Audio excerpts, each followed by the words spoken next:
जयपुर के गोविंदगढ़ इलाके में 14 दिसंबर को 2 बच्चों की हत्या कर फंदे से लटकाने के बाद मां के सुसाइड करने के मामले में एक नया मोड़ आ गया है। मृतका के पिता ने दामाद पर हत्या का आरोप लगाते हुए मामला दर्ज करवाया है।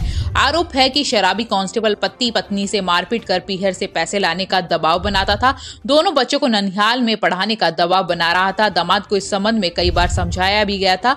गोविंदगढ़ सीओ संदीप सारस्वत ने बताया कि मानसिकपुरा रैगर बस्ती टोंक रोड निवासी ओम प्रकाश ने कांस्टेबल दामाद रविंद्र के खिलाफ हत्या और दहेज प्रताड़ना का आरोप लगाते हुए मामला दर्ज करवाया है। रिपोर्ट में बताया कि साल 2012 में उनकी बेटी मनीषा की शादी सिंगोद खुर्द निवासी रविंद्र सेठी से हुई थी। शादी के बाद से ही रविंद्र सेठी आए दिन शराब पीकर पत्नी मनीषा से मारपीट करता था।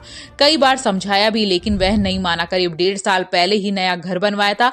काफी कर्जा होने पर आरोपी रविंद्र बार बार पत्नी को पीहर से रुपए लाने और बच्चों को ननिहाल में पढ़ने पर दबाव बना रहा था। रविंद्र और मनीषा के बीच चल रहे आपसी झगड़े के कारण मनीषा के पीहर पक्ष में 5 दिसंबर को भाई की सगाई का कार्यक्रम था। वहां पर भी रविंद्र नहीं गया था।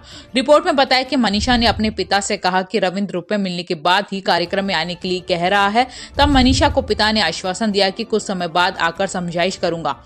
पिता ओम प्रकाश ने नवासा नवासी और बेटी की हत्या का आरोप पति रविंद्र का बताया है। रिपोर्ट में बताया कि 1 महीने से पैर में मोच आने का बहाना बनाकर छुट्टी पर था।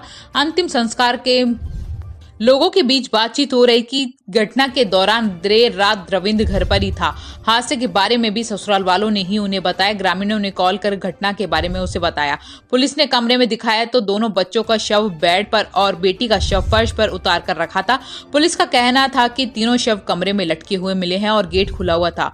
2 बच्चों की हत्या कर शव लटकाने और बेटी की सुसाइड करने के दौरान गेट खुला रखने की बात अजीब है।